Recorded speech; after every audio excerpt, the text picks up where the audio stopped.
ఆచి చికెన్ మసాలా. ఆస్వారావుపేట నియోజకవర్గంలో బీఆర్ఎస్ రాజకీయాలు ఆసక్తికరంగా మారుతున్నాయి.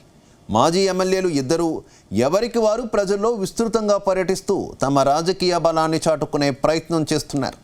గ్రామాల్లో పర్యటనలు, కార్యకర్తలతో సమావేశాలు, ప్రజా సమస్యలపై స్పందిస్తూ తమదైన శైలిలో ముందుకు సాగుతున్నారు.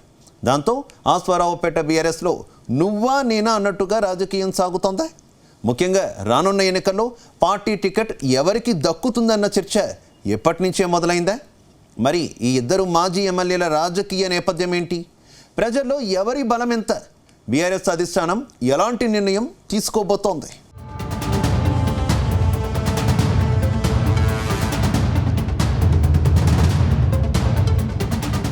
ఉమ్మడి ఖమ్మం జిల్లాలో బీఆర్ఎస్ పార్టీకి బలం అంతంత మాత్రమే. తెలంగాణ వచ్చాక జిల్లాలో కారు పార్టీ బలోపేతం పెంచేందుకు కేసీఆర్ గట్టిగానే ప్రయత్నించారు. ఇతర పార్టీలో చేరిన నేతలను కారు ఎక్కించి 10 ఏళ్లు పాలన సాగించారు. బీఆర్ఎస్ పార్టీ అధికారంలో ఉండగా ఖమ్మం జిల్లాలో కారు పార్టీకి తిరుగులేదు. కానీ గత అసెంబ్లీ ఎన్నికల్లో కారు పార్టీని పక్కన పెట్టిన జిల్లా ప్రజలు కాంగ్రెస్ పార్టీకి భారీ మెజారిటీ ఇచ్చారు. జిల్లాలో మొత్తం 10 నియోజకవర్గాలుండగా 8 నియోజకవర్గాలలో కాంగ్రెస్ ఎమ్మెల్యేలను గెలిపించారు. కేవలం భద్రాచలంలో బీఆర్ఎస్ ఎమ్మెల్యే తెల్లం వెంకట్రావు గెలవగా ఆయన కూడా కాంగ్రెస్ పార్టీలో చేరిపోయారు. ఇక కొత్తగూడెంలో మిత్రపక్షాల అభ్యర్థిగా పోటీలో దిగిన కూనంనేని సాంబశివరావు సైతం భారీ మెజారిటీతో విజయం సాధించారు. ఎప్పుడైతే బీఆర్ఎస్ పార్టీ అధికారానికి దూరమైందో ఆ తర్వాత జిల్లాలో గులాబీ లీడర్లు సైలెంట్ అయ్యారు. మరికొందరు నేతలు ఇప్పుడిప్పుడే యాక్టివ్ అవుతున్నారు. ఇందులో అశ్వారావుపేట కూడా ఒకటి. ఇక్కడ ఇద్దరు గులాబీ లీడర్లు యాక్టివ్ కావడమే హైకమాండ్కు తలనొప్పిగా మారుతోంది.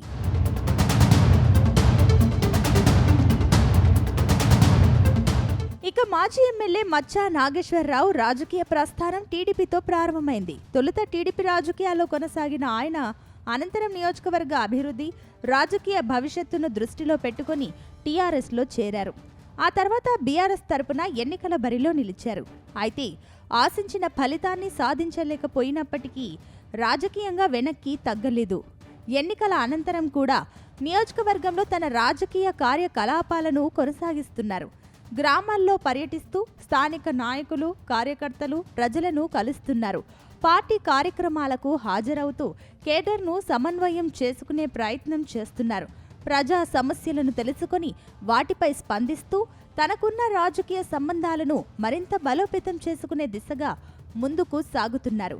ముఖ్యంగా నియోజకవర్గంలోని గ్రామీణ ప్రాంతాలలో తన అనుచరులను యాక్టివ్ చేస్తూ పార్టీకి పూర్వ వైభవం తీసుకురావాలన్న లక్ష్యంతో పనిచేస్తున్నట్లు ఆయన పర్యటనలు స్పష్టం చేస్తున్నాయి. దీంతో మచ్చా నాగేశ్వరరావు మళ్లీ తన రాజకీయ బలాన్ని నిరూపించుకునే ప్రయత్నం చేస్తున్నారన్న చర్చ బీఆర్ఎస్ వర్గాల్లో వినిపిస్తోంది.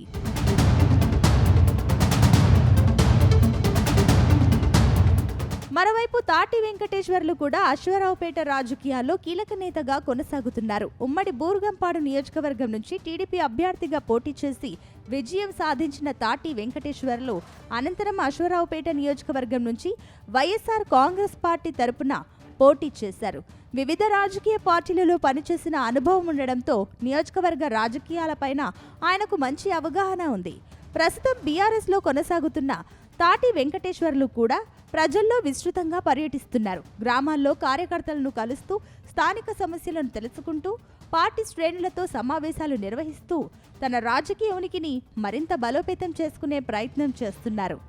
ముఖ్యంగా కేడర్ను తన వైపు సమీకరించడంతో పాటుగా గ్రామ స్థాయిలో పార్టీకి బలం పెంచేందుకు ప్రయత్నిస్తున్న పరిస్థితి కనిపిస్తోంది.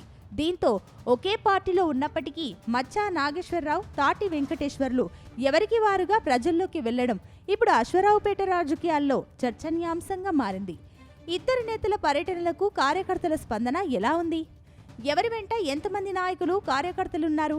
ప్రజల్లో ఎవరికి ప్రభావం ఎక్కువ అన్న దానిపైన రాజకీయ వర్గాలలో ఆసక్తికరమైన చర్చ సాగుతోంది.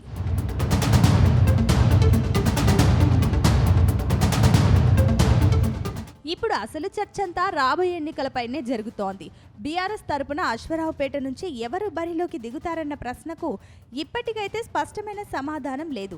అయితే మచ్చా నాగేశ్వరరావు, తాటి వెంకటేశ్వర్లు ఇద్దరు తమదైన స్థాయిలో ప్రజల్లో తిరుగుతూ రాజకీయ బలాన్ని పెంచుకునే ప్రయత్నం చేస్తుండడంతో టికెట్ రేసు ఆసక్తికరంగా మారింది.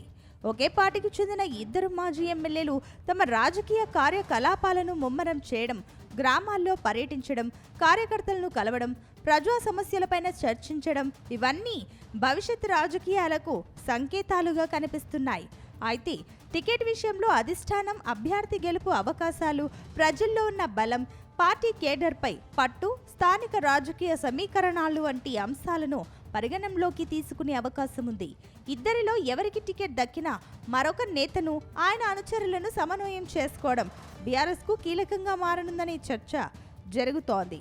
ఇదే సమయంలో ఇద్దరు నేతలు కూడా పార్టీ కోసం కలిసి పనిచేస్తారా, లేక టికెట్ పోటీ మరింత ముదురుతుందా అన్నది ఆసక్తికరంగా మారింది.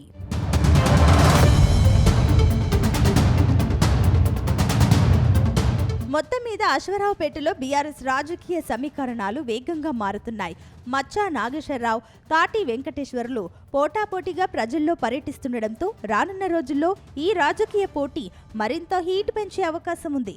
చివరికి బీఆర్ఎస్ అధిష్టానం ఎవరికి జై కొడుతుంది, ఎవరికి టికెట్ కేటాయిస్తుంది, టికెట్ దక్కని నేత తదుపరి అడుగు ఏంటి అన్నదే ఇప్పుడు అశ్వరావుపేట రాజకీయాల్లో సస్పెన్స్గా మారింది.